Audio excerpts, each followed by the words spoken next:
We are studying the book at the feet of the Master. In this, we were studying the four qualifications: discrimination, desirelessness, good conduct, and love. We have come to the last part of these qualifications, that is love.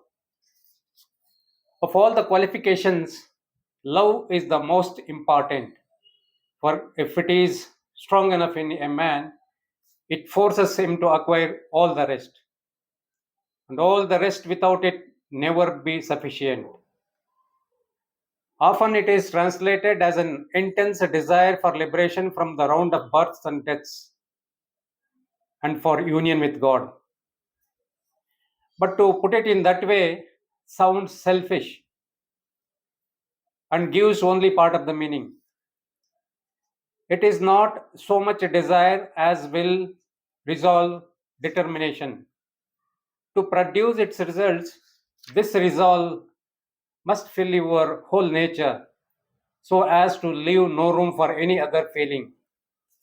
It is indeed the will to be one with God, not in order that you may escape from weariness and suffering, but in order that because of your deep love for Him, you may act with Him and as He does.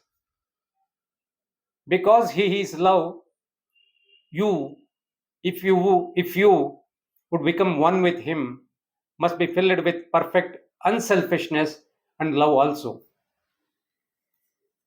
In daily life, this means two things: that you shall be careful to do no hurt to any living thing. Second, that you shall always be watching for an opportunity to help. First, to do no hurt. Three sins are there which work more harm than all else in the world: gossip, cruelty, and superstition, because they are sins against love. Against these three, the man who would fill his heart with the love of God must watch ceaselessly. See what gossip does. It begins with evil thought, and that in itself is a crime. For in everyone and in everything there is good. In everyone and in everything there is evil. Either of these we can strengthen by thinking of it. And in this way we can help or hinder evolution. We can do the will of the Logos or we can resist him. If you think of the evil in another, you are doing at the same time three wicked things.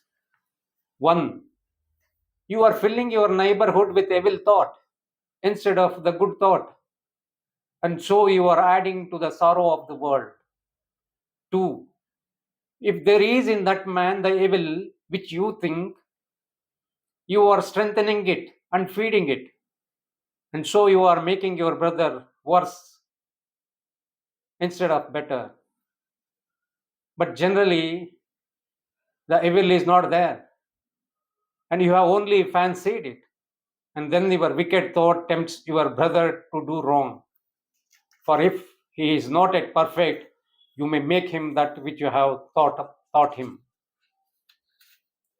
Third, you fill your own mind with evil thoughts instead of good, and so you hinder your own growth and make yourself, for those who can see, an ugly and painful object instead of a beautiful and lovable one. Not content with having done all this harm to himself and to his victim, the gossip tries with all his might to make other men partners in his crime. Eagerly, he tells his wicked tale to them, hoping that they will believe it, and then they join with him in pouring evil thought upon the poor sufferer. And this goes on day after day, and is done not by one man, but by thousands. Do you begin to see how base, how terrible a sin is this? This is. You must avoid it altogether. Never speak ill of anyone. Refuse to listen when anyone else speaks ill of another. But gently say, perhaps this is not true. Even if it is kinder not to speak of it. Then, as to cruelty, this is of two kinds, intentional and unintentional. Intentional cruelty is purposely to give pain to another living being, and that is the greatest of all sins. The work of the devil rather than a man.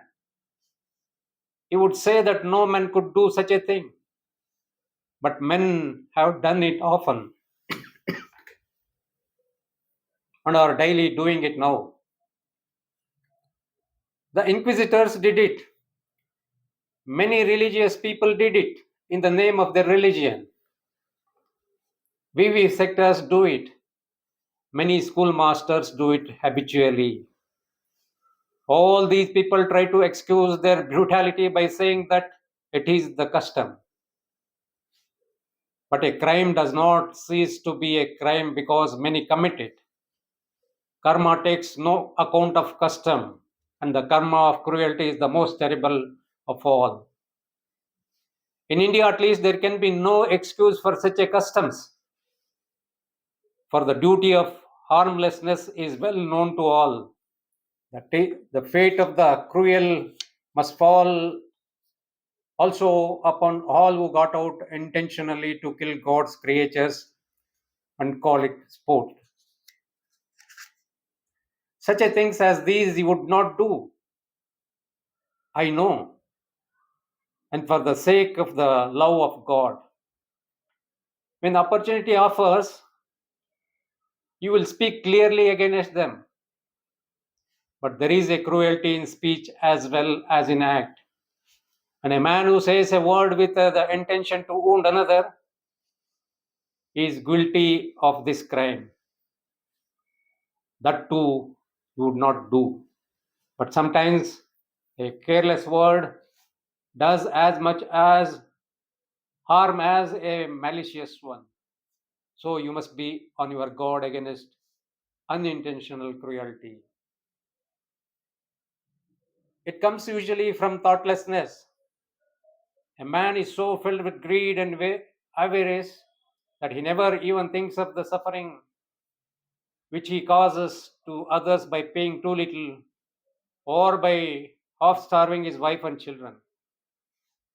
Another thinks only of his own lust and cares little now how many souls and bodies he ruins in satisfying it. Just to save himself a few minutes trouble, a man does not pay his workmen on the proper day, thinking nothing of the difficulties he brings upon them. So much suffering is caused just by carelessness, by forgetting to think how an action will affect others. But karma never forgets, and it takes no account of the fact that men forget. If you wish to enter the path, you must think of the consequences of what you do, lest you should be guilty of thoughtless cruelty. Superstition is another mighty evil and has caused much terrible cruelty. The man who is a slave to it despises others who are wiser, tries to force them to do as he does. Think of the awful slaughter produced by the superstition that animals should be sacrificed, and by the still more cruel superstition that man needs flesh as food, flesh for food. Think of the treatment which superstition has meted out to the depressed classes in our beloved India, and see in that how this evil quality can breed heartless cruelty, even among those who know the duty of brotherhood. Many crimes many men committed in the name of God, of love, moved by this nightmare of superstition. Be very careful, therefore, that no slightest trace of it remains in you. These three great crimes, gossip, cruelty, and superstition, you must avoid, or they are fatal to all progress because they sin against love.